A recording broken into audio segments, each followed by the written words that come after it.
నమస్తే, welcome to 6 TV. Siddipet జిల్లా దుబ్బాకలో అధికార పార్టీ ప్రతిపక్ష పార్టీల మధ్య ఘర్షణ వాతావరణం తలెత్తింది. దుబ్బాక బస్టాండ్ పరిధిలో దివంగత నేత మాజీ మంత్రి ముత్యంరెడ్డి విగ్రహ ఏర్పాటుకు కాంగ్రెస్ నేత శ్రీనివాసరెడ్డి ముహూర్తం ఖరారు చేశారు. ఈ విషయం తెలుసుకున్న బీఆర్ఎస్ శ్రేణులు అదే స్థలంలో దివంగత నేత సోలిపేట రామలింగారెడ్డి విగ్రహం ఏర్పాటు చేయడానికి ముహూర్తం పెట్టారు. ఈ క్రమంలో ఇరు పార్టీల నేతల మధ్య తోపులాట చోటు చేసుకుంది.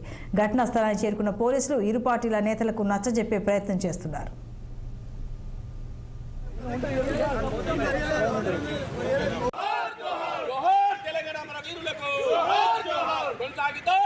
రోజు దుబ్బాక పట్టణ కేంద్రంలో దుబ్బాక నియోజకవర్గాన్ని అన్ని రంగాల్లో అభివృద్ధి పరిచినటువంటి మాజీ మంత్రివర్యులు, దుబ్బాక అంటానే ఉమ్మడి ఆంధ్రప్రదేశ్ లో ఒక వెలుగు వెలిగించినటువంటి మహానీయులు ముత్యంరెడ్డి గారి విగ్రహ ప్రతిష్ట కోసం భూమి పూజ కార్యక్రమాన్ని 24 గంటల ముందే మా కార్యకర్తలకు మేము ఇంటిమేషన్ ఇవ్వడం జరిగింది.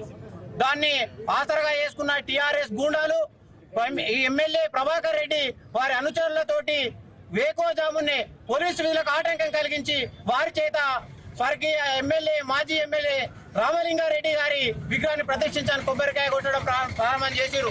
మేము అక్కడే పక్క నుండి అడ్డుకుంటా పోతే మమ్మల్ని నెట్టివేసి మీతో ఏమీ కాదని ఒక విధంగా మమ్మల్ని నెట్టివేసి వాళ్ళు కొబ్బరికాయ కొట్టడం జరిగింది. అది ప్రత్యక్షంగా పోలీసుల సాక్ష్యంగా జరిగిన విషయం. ఏది ఏమైనా దుబ్బాక పట్టణ కేంద్రంలో మాజీ మంత్రివర్యులు ముత్యంరెడ్డి గారి విగ్రహాన్ని పెట్టి తీరుతాం. ఏది ఏమైనా ఆయనను చిరస్థాయిగా దుబ్బాక ప్రాంతం అభివృద్ధి దిశగా నడిచే విధంగా, ప్రజల మనసుల్లో ఉండే విధంగా ఈ పట్టణ కేంద్రంలో ముత్యంరెడ్డి గారి విగ్రహాన్ని ప్రతిష్ఠిస్తామని సందర్భంగా వారికి హెచ్చరికలు జారీ చేస్తూ, ఏది ఏమైనా మీ రౌడీజానికి భయపడే వాళ్ళం కాదు, ప్రభుత్వంలో ఉన్నాం, తప్పకుండా ప్రభుత్వం అనుమతి తీసుకొని తప్పకుండా ముత్యంరెడ్డి గారి విగ్రహాన్ని ఇక్కడే ప్రతిష్ఠిస్తామని సందర్భంగా తెలియజేస్తా ఉన్నాం.